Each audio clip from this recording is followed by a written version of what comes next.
Salam damai sejahtera dalam Kristus kepada Anda semua. Semoga Anda dalam keadaan sehat, sukacita selalu, dan senantiasa di dalam rahmat anugerah Tuhan. Kali ini kita akan memasuki topik yang baru, yaitu membicarakan kristalisasi dari kitab Yeremia dan Ratapan. Kita akan membahas kitab ini di dalam 12 berita. Semoga Anda semua bisa mengikuti, memasuki kedalaman dari kitab Yeremia dan Ratapan. Mari kita melihat di dalam berita pertama. Di dalam berita pertama di sini, ini dengan topik Yeremia, nabi yang berhati lembut dari Allah yang berhati lembut. Kitab ini menunjuk kepada sosok dari penulis, yaitu Yeremia itu sendiri, di mana Yeremia adalah seorang nabi yang berhati lembut dan pas bersama dengan Allah yang juga berhati lembut. Di dalam kitab Yeremia ini ada kalimat kunci di dalam berita pertama, yaitu Yehova adalah Allah yang berhati lembut, dan dengan kelembutan hatinya Yeremia mutlak esa dengan Allah. Karena itu Allah bisa menggunakan Nabi Yeremia, seorang pemenang, untuk mengekspresikan dia, berbicara baginya, dan mewakili dia bahkan di dalam tangisannya. Kita akan membagi beberapa poin di dalam berita pertama ini, yaitu pertama adalah panggilan dari Yeremia. Yeremia dilahirkan sebagai seorang imam, tetapi ia dipanggil oleh Allah untuk menjadi seorang nabi. Bukan hanya bagi bangsa Israel, tetapi juga bagi semua bangsa. Jadi ia adalah seorang imam nabi. Ini ada di dalam ayatnya, yaitu Yeremia pasal 1 ayat 1 dan ayat 4 sampai 8. Saudara-saudari, imam adalah seorang yang melayani Allah dengan mempersembahkan kurban kepada Allah. Sedangkan nabi adalah seorang yang berbicara bagi Allah, melayangkan Allah kepada manusia. Maka kita lihat Yeremia, kalau dia adalah seorang imam nabi, berarti dia di hadapan Allah adalah membawa orang-orang saat itu supaya mereka itu bisa diselamatkan oleh Allah, dibawa, disadarkan kembali kepada Allah. Dan sebagai nabi, dia berbicara bagi Allah untuk menyatakan apa isi, maksud hati Allah kepada orang-orang di zaman itu. Yang kedua, kita melihat amanat yang diterima oleh Yeremia. Yehova menetapkan Yeremia atas bangsa-bangsa dan atas kerajaan-kerajaan untuk mencabut dan merobohkan, untuk membinasakan dan meruntuhkan, serta untuk membangun dan menanam. Ini tertera di dalam ayat 10. Ini terlihat di dalam arti nama Yeremia. Nama Yeremia berarti Yehova meruntuhkan. Meruntuhkan berarti Allah akan meruntuhkan segala hal yang bertentangan dengan kehendaknya. Di zaman Yeremia, pada waktu itu raja-raja Israel adalah ternyata raja-raja yang menyimpang jauh dari kehendak Allah. Mereka banyak jauh menyembah berhala, dan akibatnya semua kerajaannya mengalami kemerosotan. Dalam hal ini ada satu penegasan apa yang akan Allah lakukan, yaitu Allah akan meruntuhkan segala hal yang bertentangan dengan kehendaknya, segala hal yang tidak sesuai dengan hati Allah. Nama Yeremia juga berarti Yehova meninggikan. Artinya Allah akan meninggikan kembali segala hal yang telah ditanggulanginya supaya bisa menjadi bangunan ekspresinya. Dalam hal ini, bangsa Israel yang telah merosot, Allah telah menentukan mereka akan dibuang kepada satu bangsa yang ganas. Tetapi pada akhirnya Allah akan memanggil mereka kembali supaya sekembalinya mereka boleh dipulihkan menjadi bangunan ekspresinya. Selanjutnya kita melihat bagaimana pembentukan Yeremia sebagai pasukan Allah. Yehova menjadikan Yeremia sebagai kota berkubu, sebagai tiang besi dan sebagai tembok tembaga melawan seluruh negeri, raja-raja Yehuda, pemuka-pemukanya, dan para imamnya, dan rakyat negeri itu. Mereka akan memeranginya, tetapi tidak akan mengalahkannya. Ini di dalam pasal 1 ayat 18 sampai 19. Saudara-saudari, mengenai peperangan, kita melihat di dalam dunia ini selalu ada pertentangan antara Allah dan orang-orang yang menentang Dia. Di mana orang-orang menentang Dia tentunya dihasut oleh iblis, musuh Allah. Dan di dalam peperangan ini Allah tidak secara langsung berperang, tetapi Allah berperang melalui hamba-hambanya. Hamba-hambanya artinya orang-orang yang memiliki hati yang sama dengan hati Allah, yang mendengarkan firman Allah dan mau melaksanakan otoritas Allah kepada orang-orang yang mereka hadapi. Dalam hal ini Allah memperlengkapi Yeremia menjadi kota yang berkubu untuk pertahanan, menjadi tiang besi untuk kekuatan, menjadi tembok tembaga untuk perlindungan.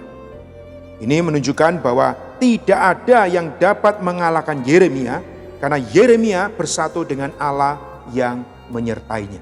Saudara-saudari, kapan Anda dan saya bersatu dengan Allah, maka apa yang kita alami, kita akan mengalami pertahanan, kekuatan, dan perlindungan di dalam hayat Tuhan. Inilah menjadikan kita para pemenang yang berperang mengalahkan isi dunia ini, ya, sehingga kita bisa bersaksi bagi Allah. Dalam hal ini selanjutnya adalah kemenangan Yeremia. Yeremia adalah seorang pemenang yang berbicara bagi Allah. Jadi peperangan yang dilakukan oleh Yeremia bukan peperangan fisik, tapi di sini peperangan rohani. Itu peperangan senjatanya adalah firman Tuhan. Kita melihat para nabi yang sejati dalam perjanjian lama adalah seorang pemenang, yaitu para nabi yang bangkit menjadi pemenang Allah untuk memelihara kesaksian Allah. Saudara-saudari, Anda dan saya juga perlu dipanggil menjadi seorang pemenang. Dengan firman Allah, kita bisa menjadi kesaksian Allah untuk memelihara kesaksian Allah. Saudara, kesaksian Allah perlu kita pertahankan di muka bumi ini. Kesaksian Allah adalah Allah ingin membangun tempat kediamannya. Allah ingin mendapatkan tubuh Kristus. Allah ingin mendapatkan mempelai perempuannya yang akan rampung Yerusalem baru. Inilah kita perlu menjadi pemenang untuk memelihara kesaksian Allah. Dan untuk menjadi pemenang perlu memperhatikan pembicaraan Allah. Perlu memperhatikan firman Allah baru menjalankan otoritas Allah. Di dalam hal ini Yeremia, dia bagaimana dia mengalami persekutuan dengan Allah. Sehingga firman Allah ditanam di dalam mulut, di dalam hatinya. Dengan demikian Yeremia dengan berani bisa memberitakan firman Allah kepada orang-orang di zaman itu. Hari ini di dalam kemerosotan gereja ada keperluan untuk memanggil para pemenang. Saudara-saudari, Anda dan saya tidak cukup hanya diselamatkan sebagai orang Kristen, anak-anak Allah. Tapi Anda dan saya diselamatkan juga perlu dipanggil untuk apa? Untuk menjadi para pemenangnya. Di sini kita melihat sebagai pemenang, Yeremia memiliki kesaksian yang berlawanan dengan kemerosotan bangsa Israel. Saat itu bangsa Israel menyembah berhala, tapi Yeremia bersaksi dia menyembah Allah. Hari ini juga demikian, kita perlu memiliki kesaksian yang berlawanan dengan apa? Berlawanan dengan arus dunia ini. Dunia di dalam kegelapan, dunia di dalam agama, hanya bentuk ritual yang di luar. Kalau tidak memiliki hadirat Allah, tidak memiliki esensi hayat ilahi Allah, kita harus bersaksi berlawan dengan kondisi yang merosot seperti demikian. Dan kita melihat sebagai pemenang, Yeremia sudah memiliki kesaksian yang berlawanan dengan kemerosotan bangsa Israel. Baik, kita melihat selanjutnya adalah karakteristik dari kitab Yeremia, yaitu Allah yang lemah lembut dan adil benar. Kitab Yeremia memiliki karakteristik dan kedudukannya yang khusus, yaitu kelembutan hati Allah ditambah keadil benaran Allah. Saudara-saudari, kalau kita mau mengenal Allah, kita harus mengenal di dalam dua aspek demikian. Allah kita adalah Allah yang berhati lembut, penuh belas kasih dan simpati. Di dalam Allah menanggulangi umatnya, ini Allah menanggulangi dengan penuh kasih, belas kasih, simpati, perhatian. Bahkan Allah boleh dikatakan dalam kitab Yeremia adalah Allah yang meratap, yang menangis terhadap kejatuhan dari bangsa Israel. Namun Allah juga adalah mutlak adil benar.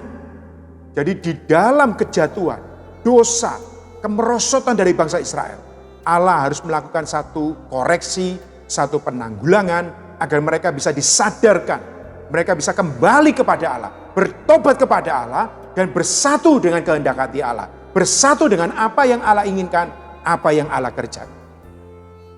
Ketika Allah menghajar umat Israel, Allah membelas kasihani mereka.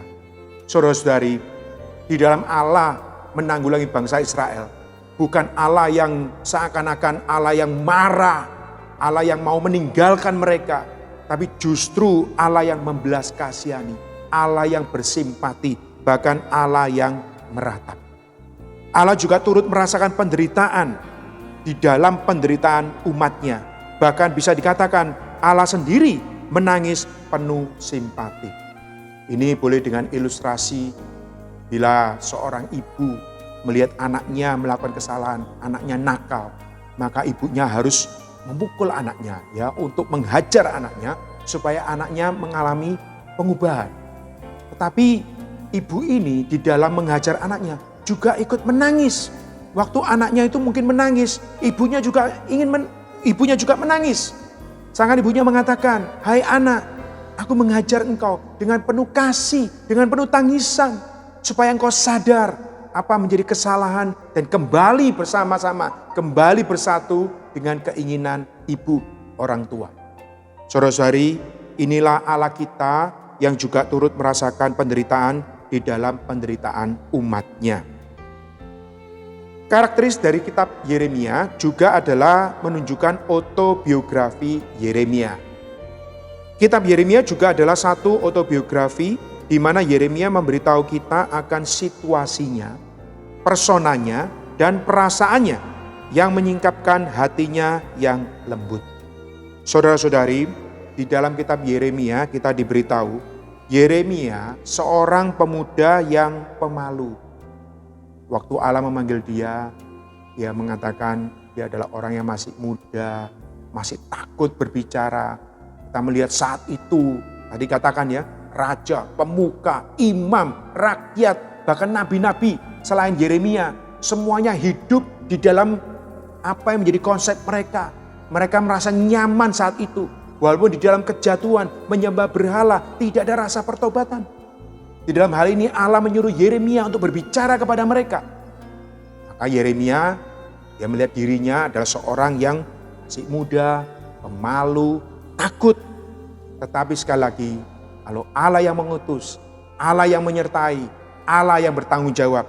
Di sini Yeremia dibangkitkan Allah untuk menjadi nabinya. Yeremia yang berhati lembut, mutlak esa dengan Allah yang berhati lembut. Sehingga Allah bisa memakai Yeremia untuk berbicara baginya. Di dalam karakteristik ini, saudara-saudari, Yeremia bukan melakukan perlawanan dengan kemarahan, ya, dengan rasa emosi yang tinggi, tetapi justru emosinya adalah emosi yang lemah lembut. Yeremia merespon penanggulangan Allah terhadap umatnya dengan kelembutan hatinya, bahkan dengan tangisan. Saudara-saudari, kita melihat ada satu kebenaran, yaitu bagaimana Yeremia dia menangisi umat Israel. Dan tangisan Yeremia adalah bersatu dengan Allah. Tangisan Yeremia adalah tangisan Allah. Di sini emosi Yeremia yang menderita dan menangis menunjukkan perasaan Allah terhadap umatnya. Saudara-saudari, di sini kita melihat Allah menghajar umat Israel adalah juga Allah yang meratap, menyesali mengapa mereka telah demikian merosot dan tidak memiliki kesadaran. Maka Allah menghajar dengan satu ratapan, dan di sini Yeremia menyingkapkan perasaan Allah di hadapan bangsa Israel. Kita melihat poin yang terakhir, yaitu bagaimana penerapan kitab Yeremia. Agar Allah sepenuhnya diekspresikan melalui kita perlu memiliki emosi rohani, berhati lembut terhadap satu sama lain, dan bisa melayani Allah dengan air mata.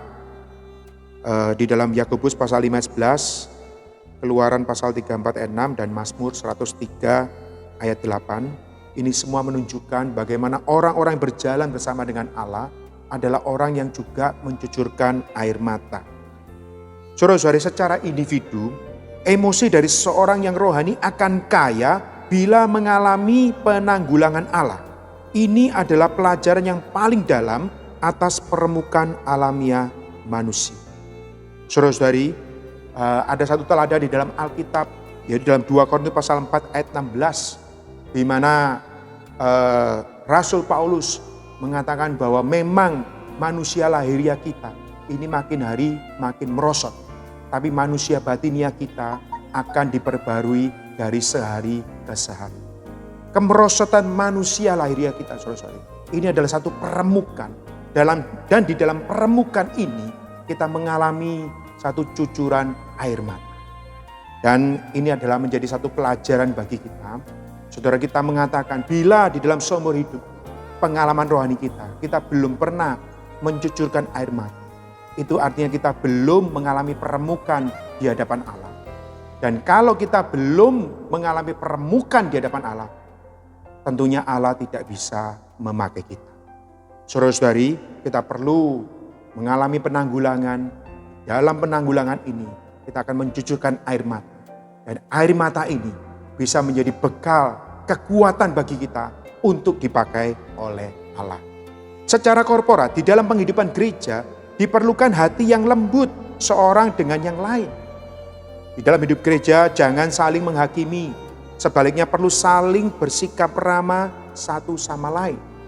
Dikatakan, apakah bila ada seorang anggota tubuh yang lemah, adakah orang yang pernah menangis, adakah orang yang pernah mencucurkan air mata bagi saudara yang undur ini, sehingga saudara ini bisa dibawa kembali di dalam hidup gereja. Sekali lagi, teladan Rasul Paulus yang melayani dan menasihati kaum beriman dengan air mata. Di dalam Kisah Rasul pasal 20 ayat 19, perpisahan Rasul Paulus dengan para penatua di Efesus, Paulus menegaskan selama 3 tahun dia melayani di Efesus, pelayanannya adalah pelayanan yang mencucurkan air mata. Dengan satu pengharapan, supaya kaum beriman dia jangan ada yang hilang. Sebaliknya mereka bisa terbangun bersama sesuai dengan kehendak hati Allah. Ketika di dalam hidup gereja, kita melalui air mata. Di dalam Mazmur pasal 84 ayat 6 dikatakan lembah baka, ini lembah tangisan. Allah akan membuat air mata kita menjadi satu mata air yang adalah roh itu, menjadi berkat kekal kita. Saudara-saudari, Yeremia adalah teladan bagi kita, di mana dia berbicara, dia menyampaikan perkataan Allah dengan hati yang lemah lembut, bahkan dengan penuh tangisan, air mata. Maka Yeremia juga disebut nabi yang menangis. Tapi tangisan Yeremia ada juga tangisan ratapan dari Allah. Karena Yeremia hatinya, personanya, suasana hatinya sudah bersatu dengan Allah. Baiklah Anda dan saya di dalam hidup gereja hari ini, di dalam masa pandemi ini, perlulah hati kita semakin hari dilembutkan. Kita mengalami penanggulangan sampai kita mencucurkan air mata. Dan percayalah saudara-saudari, air mata kita bukan air mata karena cengeng, karena emosi alamiah kita. Air mata kita karena kita melihat Allah, karena kita melihat penanggulangan Allah. Dan itu berguna supaya kita akan diubahkan manusia batiniah kita. Dan ini akan menjadikan kita satu berkat. Dikatakan mata air yang adalah roh itu menjadi berkat kekal kita. Semoga Anda dan saya meneladani Yeremia, Anda dan saya boleh juga menjadi imam nabi dengan hati yang lembut, bersatu dengan Allah, bersatu dengan hidup gereja, bersama-sama memelihara kesaksian Allah di muka bumi ini sampai Tuhan datang kembali. Tuhan merahmati kita. Amin.